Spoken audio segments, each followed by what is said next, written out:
ഞാൻ കഴിഞ്ഞ ദിവസം ഗൂഗിളിൽ കയറിയിട്ട് എത്ര പ്രോഗ്രാമിംഗ് ലാംഗ്വേജസ് ഉണ്ടെന്ന് അടിച്ചു നോക്കി. അപ്പോൾ കണ്ട ഡാറ്റയാണിത്. ടോട്ടൽ 700 മുതൽ 900 ലാംഗ്വേജസ് വരെ ഉണ്ടെന്നാണ് പറയുന്നത്. പക്ഷേ ഇൻഡസ്ട്രി സ്റ്റാൻഡേർഡിൽ വെറും 20 മുതൽ 50 ലാംഗ്വേജസ് വരെയാണ് ഉള്ളത്. ഇന്നത്തെ വീഡിയോയിൽ നമ്മൾ ഡിസ്കസ് ചെയ്യാൻ പോകുന്നത് ഏറ്റവും പോപ്പുലറും ഏറ്റവും യൂസ്ഫുൾ ആയിട്ടുള്ള പ്രോഗ്രാമിംഗ് ലാംഗ്വേജസ് ആണ്. നമ്മൾ ആദ്യം തന്നെ ആപ്പ് ഡെവലപ്മെൻ്റ് ആണ് നോക്കുന്നത്. ആപ്പ് ഡെവലപ്മെൻറ്റ് പ്രധാനമായിട്ടും 3 പ്രോഗ്രാമിംഗ് ലാംഗ്വേജസ് ആണ് വരുന്നത്: സ്വിഫ്റ്റ്, കോട്ട്ലിൻ, ഫ്ലട്ടർ.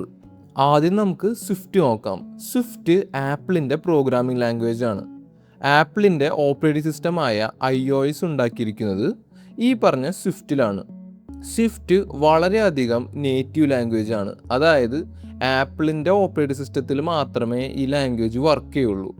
അതുകൊണ്ട് ഇതിന് ഡിമാൻഡ് കുറവാണ്. പക്ഷെ അറിയുന്ന ആൾക്കാർക്ക് നല്ല സാലറിയും കിട്ടും.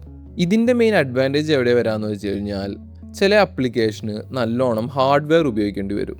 ഉദാഹരണം പറയുകയാണെങ്കിൽ സ്നാപ്ചാറ്റ്, ഇൻസ്റ്റഗ്രാം, ഇതിൻ്റെ അകത്തൊക്കെ ക്യാമറ ഫങ്ഷൻ റൺ ചെയ്യുന്നുണ്ട്.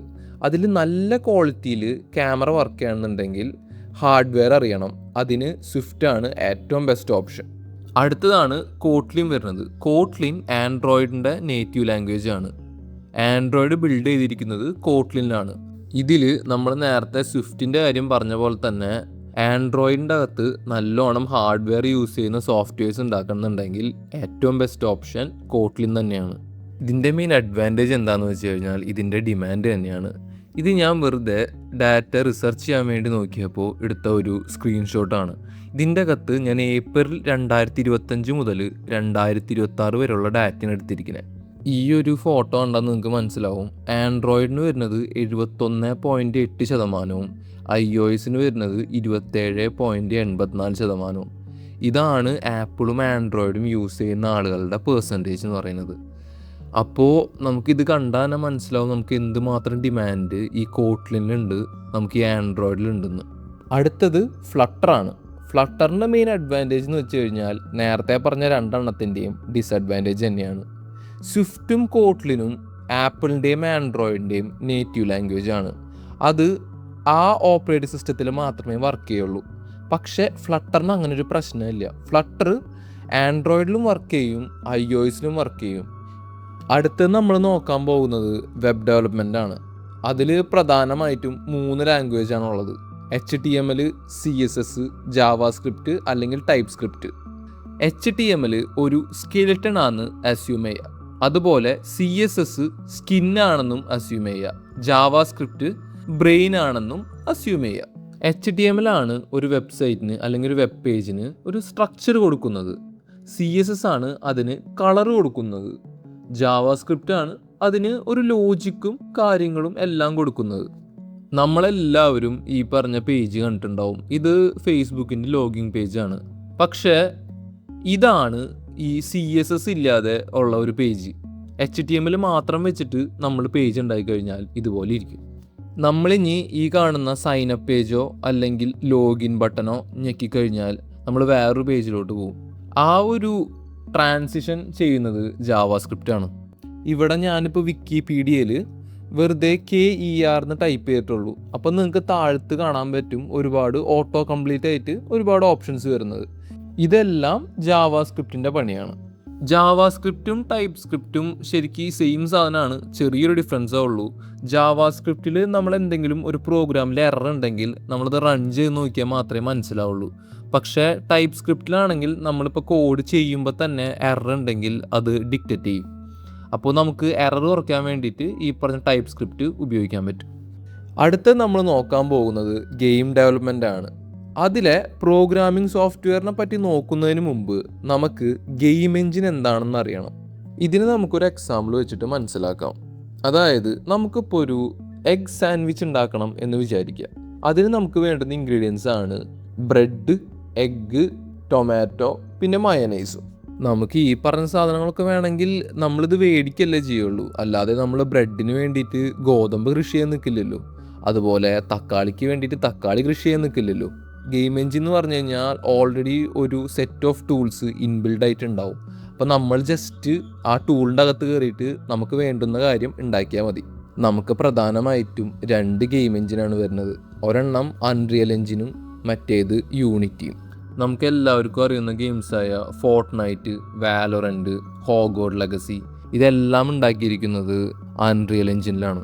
ഇനിയിപ്പോൾ യൂണിറ്റിയിൽ ഉണ്ടാക്കിയ ഗെയിംസാണ് Among Us, Pokemon Go, Genshin Impact, Fall Guys അങ്ങനെയൊക്കെ.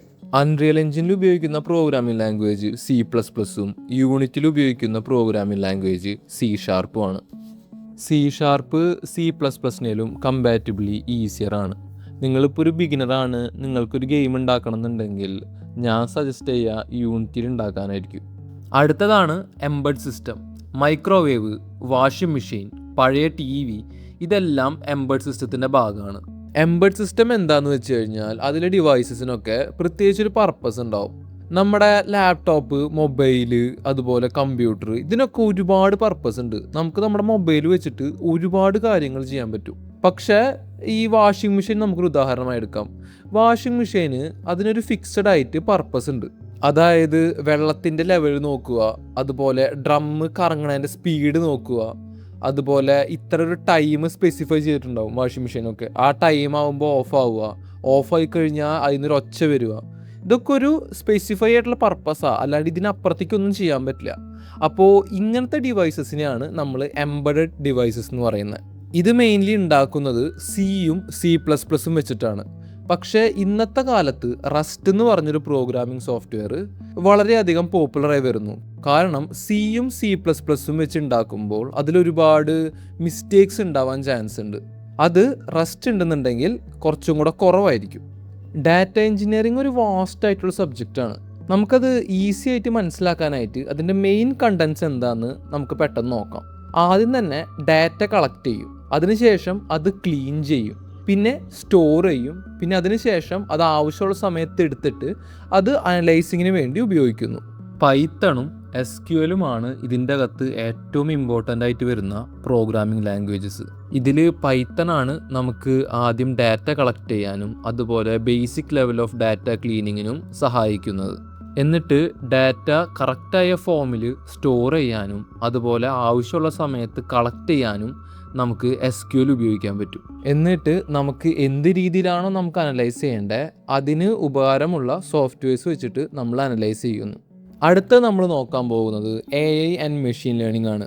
AIയുടെ കാര്യത്തിൽ ഏറ്റവും ഇമ്പോർട്ടൻ്റ് ആയിട്ടുള്ള പ്രോഗ്രാമിംഗ് ലാംഗ്വേജ് ആണ് പൈത്തൺ. കാരണം പൈത്തണിൻ്റെ കയ്യിൽ ഓൾറെഡി ഹൈലി എസ്റ്റാബ്ലിഷ്ഡ് ആയിട്ടുള്ള ടൂൾസ് ഉണ്ട്. അത് ഡാറ്റ മാനിപ്പുലേഷൻ ആണെങ്കിലും മെഷീൻ ലേണിംഗ് ആണെങ്കിലും ഡീപ്പ് ലേണിങ്ങിനാണെങ്കിലും എല്ലാത്തിനും അതിൻ്റേതായ ടൂൾസ് ഓൾറെഡി ഇൻബിൽഡ് ആയിട്ട് പൈത്തണിൻ്റെ അകത്ത് വരുന്നുണ്ട്. പൈത്തൺ മറ്റുള്ള പ്രോഗ്രാമിംഗ് ലാംഗ്വേജുകളെ കമ്പയർ ചെയ്ത് വെച്ച് നോക്കുമ്പോൾ വളരെ ഈസിയാണ്. ഒരു പുതിയൊരാൾക്കത് പഠിക്കാനായിട്ട് വലിയ ബുദ്ധിമുട്ടൊന്നും വരുന്നില്ല. എയുടെ അകത്ത് ഒരുപാട് മാത്തമാറ്റിക്സിന് ഇമ്പോർട്ടൻസ് ഉണ്ട്, സ്റ്റാറ്റിറ്റിക്സ്, പ്രോബിലിറ്റി അങ്ങനെയൊക്കെ. പൈത്തണിൻ്റെ കയ്യിൽ ഇതിനൊക്കെ വേണ്ടിയിട്ടുള്ള കറക്റ്റ് ടൂൾസ് വരുന്നുണ്ട്. അതുകൊണ്ട് എയുടെ ഫങ്ഷൻസ് വളരെ ഫാസ്റ്റായിട്ട് പൈത്തൺ ചെയ്യാൻ പറ്റുന്നുണ്ട്. പൈത്തണിൽ ഉപയോഗിക്കുന്ന ഒട്ടുമിക്ക ടൂൾസും ഉണ്ടാക്കുന്നത് C++ വെച്ചിട്ടാണ്. C++ ഹാർഡ്വെയറുമായിട്ട് വളരെ കണക്ഷനുള്ള ഒരു പ്രോഗ്രാമിംഗ് ലാംഗ്വേജ് ആണ്. അതുകൊണ്ട് അതിലുണ്ടാക്കുന്ന ടൂൾസ് വളരെ ഫാസ്റ്റായിരിക്കും. അങ്ങനെയാണ് പൈത്തൺ ഇത്രയും ഫാസ്റ്റും എഫിഷ്യൻറ്റും ആവുന്നത്. ഇതൊക്കെ കേട്ടിട്ട് നിങ്ങൾക്ക് എന്താണ് തോന്നുന്നത്? ഏത് പ്രോഗ്രാമിംഗ് ലാംഗ്വേജ് ആയിരിക്കും ഭാവിയിൽ ഏറ്റവും കൂടുതൽ ഉപകാരപ്പെടുന്നത്? നിങ്ങളുടെ തോന്നലുകളും നിങ്ങളുടെ സംശയങ്ങളും എല്ലാം കമൻസിലിടുക. അതുപോലെ ഇതൊരു പുതിയ ചാനലാണ്. വീഡിയോ ഇഷ്ടപ്പെട്ട് കഴിഞ്ഞാൽ എല്ലാവരും തീർച്ചയായിട്ട് ലൈക്കും സബ്സ്ക്രൈബും ചെയ്യണം. അപ്പോൾ നമുക്കിനി അടുത്ത വീഡിയോയിൽ കാണാം. നന്ദി.